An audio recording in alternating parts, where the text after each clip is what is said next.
ناظرین گرامی السلام علیکم ورحمۃ اللہ وبرکاتہ۔ تو کیسے ہیں آپ سب؟ امید ہے کہ آپ سب خیر و عافیت سے ہوں گے۔ تو چلیے چلتے ہیں آج کی اس ویڈیو کی طرف اور دیکھتے ہیں کہ آج ہم اس ویڈیو میں کیا جانکاری حاصل کریں گے۔ جیسا کہ آپ کو معلوم ہے کہ اس چینل پر اسلام کی تمام تاریخیں بالترتیب روزانہ فراہم کی جاتی ہیں، تو آپ اسلامی تاریخ سے جڑنے کے لیے اس چینل کو سبسکرائب کر لیں اور ساتھ ہی میں بیل آئیکن کو بھی پریس کر دیں تاکہ ہماری طرف سے آنے والی تمام ویڈیوز بآسانی آپ تک پہنچ سکیں اور آپ اسلامی تاریخ سے بآسانی واقف ہو سکیں اور حضور اکرم صلی اللہ علیہ وسلم کی زندگی کے احوال آپ تک بآسانی پہنچ سکیں۔ تو چلیے چلتے ہیں، ویڈیو کو شروع کرتے ہیں۔ آج میں آپ کے سامنے اس بات کو رکھوں گا کہ شروع اسلام میں مسلمانوں کی کیا کیفیت تھی اور پھر جب اسلام خوب پھیل گیا تو مسلمانوں کی کیا کیفیت ہوئی، کیونکہ مسلمان شروع اسلام میں بہت ہی کمزور، بہت ہی خستہ حال تھے، کوئی مسلمانوں کی بات سننے کے لیے تیار نہیں ہوتا تھا۔ لیکن جیسے جیسے مسلمان بڑھتے گئے، جیسے جیسے اسلام پھیلتا گیا، ویسے ویسے مسلمانوں کی حالت بھی بدلتی گئی، یا یوں کہہ لیجئے کہ صلح حدیبیہ کے بعد قدرتی طور پر حالات کچھ بہتر ہو گئے، قدرتی طور پر حالات مسلمانوں کے کچھ سنور گئے۔ تو رسول اللہ صلی اللہ علیہ وسلم نے عرب کے امیروں اور دنیا کے بادشاہوں کے نام دعوتی خطوط بھیجنے کا ارادہ کیا، چونکہ جب صحابہ اکرام کم تھے تو حضور اکرم صلی اللہ علیہ وسلم دنیا بھر کے بادشاہوں کے پاس دعوتی خطوط نہیں بھیج سکے تھے، لیکن جب صحابہ زیادہ ہو گئے، اسلام خوب پھیل گیا، تو حضور اکرم صلی اللہ علیہ وسلم نے ارادہ کیا کہ دنیا بھر کے تمام بادشاہوں کے پاس دعوتی خط بھیجا جائے اور ان کو حق بات پہنچائی جائے کہ حق کیا ہے اور باطل کیا ہے، کیونکہ حضور اکرم صلی اللہ علیہ وسلم اسی لیے دنیا کے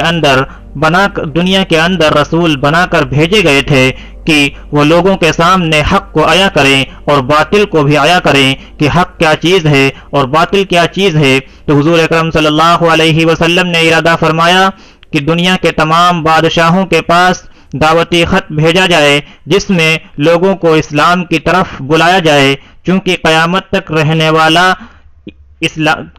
رہنے والا دین یہ مذہب اسلام ہی ہے، جس کو اللہ رب العزت نے قرآن مقدس کے اندر بھی بیان فرمایا، وَرَضِيتُ لَكُمُ الْإِسْلَامَ دِينًا، اور ہم نے تمہارے لیے دین کے اعتبار سے مذہب اسلام کو منتخب کیا ہے۔ تو اللہ کے نبی علیہ السلام نے ارادہ کیا کہ دنیا بھر کے تمام بادشاہوں کو اسلام کی دعوت دے دی جائے، ان کو اسلام کی طرف بلا لیا جائے، اور اس بارے میں صحابہ اکرام کو مسجد نبی میں جمع کر کے خطاب فرمایا، اے لوگوں، اللہ تعالیٰ نے مجھ کو پورے عالم کے لیے رحمت اور رسول بنا کر بھیجا ہے، اس لیے میری طرف سے دنیا کو یہ پیغام پہنچاؤ، اللہ تعالیٰ تم پر رحم کرے گا۔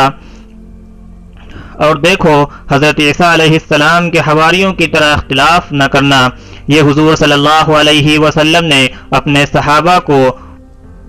مشورہ کے طور پر یا وصیت کے طور پر کہا کہ اے لوگوں، اے میرے صحابہ، حواریوں کی طرح اختلاف نہ کرنا کہ جب قریب بھیجنے کو تم سے کہا جائے تو فوراً چل دو، اور کہیں دور جانے کو کہا جائے، دور کے بادشاہ کے پاس خط بھیجنے کو کہا جائے تو فوراً زمین پر بوجھ بن کر بیٹھ جاؤ، ایسا مت کرنا۔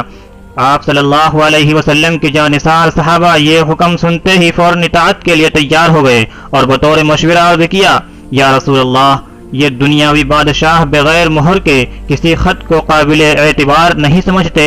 اور نہ اسے پڑھنے کی زحمت گوارا کرتے ہیں، اس لیے مہر لگا کر خطوط روانہ کیجیے۔ آپ صلی اللہ علیہ وسلم نے صحابہ کے مشورے سے مہر لگانے کے لیے چاندی کی انگوٹھی بنائی جس پر رسول اللہ صلی اللہ علیہ وسلم کا نام لکھا ہوا تھا، اور پورا نام یوں تھا، محمد رسول اللہ۔ اس کے بعد حضور صلی اللہ علیہ وسلم نے بادشاہوں کے نام مہر بند دعوتی خطوط بھیجنے کا سلسلہ شروع فرما دیا۔ دنیا بھر کے تمام بادشاہوں کے پاس حضور اکرم صلی اللہ علیہ وسلم نے خط بھیجے جن میں حضور اکرم صلی اللہ علیہ وسلم نے اسلام کی وضاحت کی اور اسلام کی طرف بلایا اور اپنے مہر کی اور اپنے انگوٹھی کی مہر بھی اس پر لگا دی۔ ٹھیک ہے دوستوں، آج کی ویڈیو میں اتنا ہی۔ اگر ویڈیو پسند آئی ہو تو ویڈیو کو لائک کریں، شیئر کریں، چینل کو سبسکرائب کر لیں، اور اگر کوئی اسلامی نئی تاریخ معلوم کرنی ہو تو کمنٹ میں وہ سوال بھی ڈال سکتے ہیں۔ ٹھیک ہے دوستوں، آج کی تاریخ میں اتنا ہے، پھر ملتے ہیں اگلی ویڈیو میں، تب تک کے لیے السلام علیکم ورحمۃ اللہ وبرکاتہ۔